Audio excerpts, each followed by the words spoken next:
So this morning I'm painting a couple Beauty and the Beast roses in this little, I'm calling it a cloche. I'm not sure if that's the right term or not. I'll show you what I've done and then I'll show you how I got there. So this is what I've done, and I'm going to go back in and outline in the black after I've painted, just because I thought it would be easier to do it that way, so I'm not painting in these little tiny spots. Okay, so I'm using Sugar Arts colors. I'm using Wedgwood. I'm using Sprout. And I'm using Pink Diva. And then I'm using two crystal colors, which are also an FDA approved, let me block that, an FDA approved color. I'm using Poinsettia and I'm using Moss Green. Okay, so they're powder color, and so I've got them in my paint palette up here, and I've added water to them. I'm using water because the color flows a little nicer, doesn't dry as quick as if you're using Everclear. Okay, and so I'm just going to put this on here and kind of get it how I want it. Okay, and then I'm going to use my blue first and do all the background.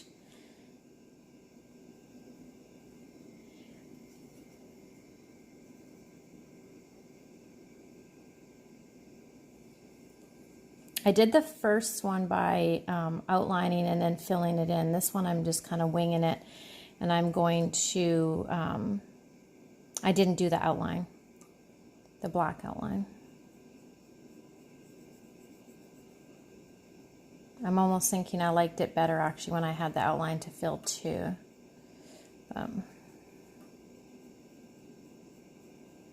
I can always go back in and touch it up if I didn't get quite close enough to the edges when I do my outline. Okay, and I think that's a little bit, if you're finding that the color is a little bit too strong, then just add a little bit more water and you can water it down. There, yeah, that's better.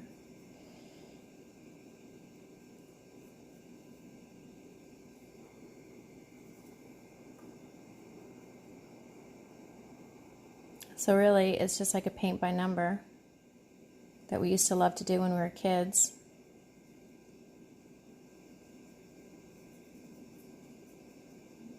Okay, so I'm going to continue doing this, and then I will come back when I've got the blue filled in. Okay, so I have my blue all done. You can see sort of the rose outline there. I went back in with some water and kind of toned down the blue on the top and just sort of dragged a little bit wetter brush through it and kind of toned it down a little because it did end up too dark.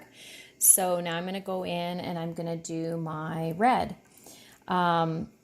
I am using quite a tiny little paintbrush, and I believe it is a 20-0. I know nothing about the sizes of paintbrushes. I just go and I look for the tiniest I can find at either Hobby Lobby or Michael's or wherever I happen to be. I've managed to find some pretty small ones. Actually, I picked up a couple more at Michael's yesterday. So the red, I want it quite strong, and so I just barely wet the color so that I can get a more vivid red. Even with that, you can see it's still fairly faded. It looks nice and strong in the picture because of course I'm on top of a red picture, but I went in a couple of times. I wish I had a little bit different red, but this is what I have, so I'm making it work. And I think when it's all done, it will be fine. It will have to be fine. Okay, so I'm making sure that my brush, if I happen to get my brush too wet, then I do dab it off on some paper towel, because you don't, if you have it too wet, it'll start to flow into areas that you don't want it to be. So you want your brush loaded with color, but not wet, if that makes, not overly wet, if that makes sense. And if I happen to be too wet, then I just dab it sort of in the middle of the design, and then I'll spread the water out and around into the out to the edges.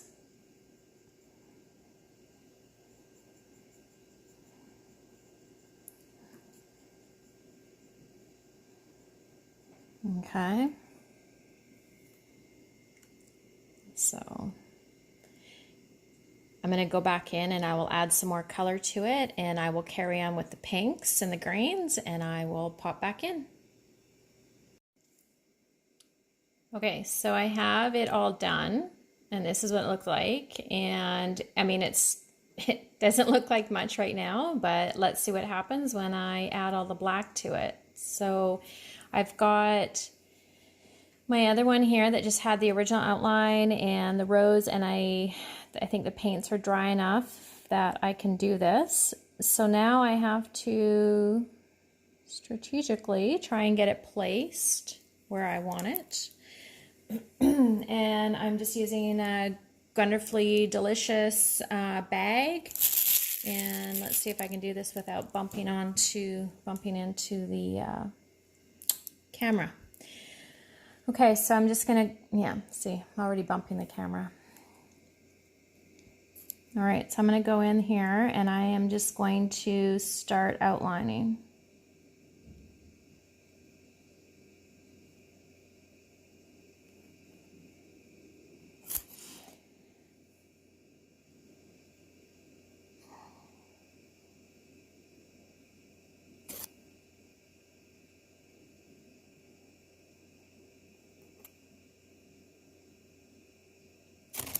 So I think I'm already quite happy that I only have 6 of these to do.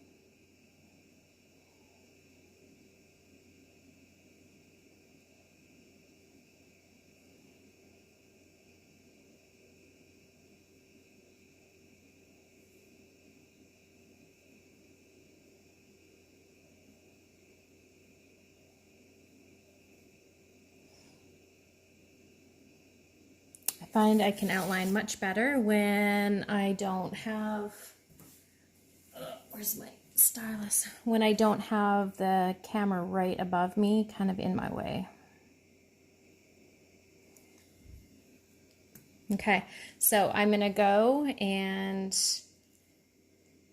there, that's kind of what it's looking like so far. So I'm gonna go and do the rest, and then I will pop back in and show you how it turned out.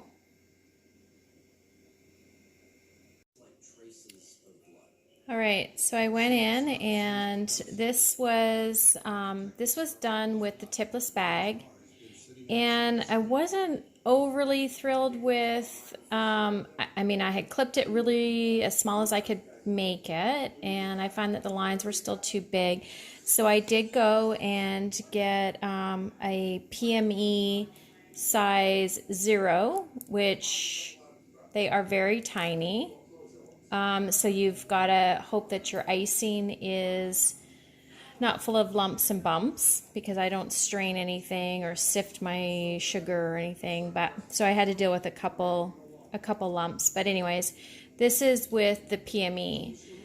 It's not a huge difference, but it seemed to be a little easier to outline. I didn't have to worry quite so much about the thickness of the lines. So that is that. There they are. 4 more to go.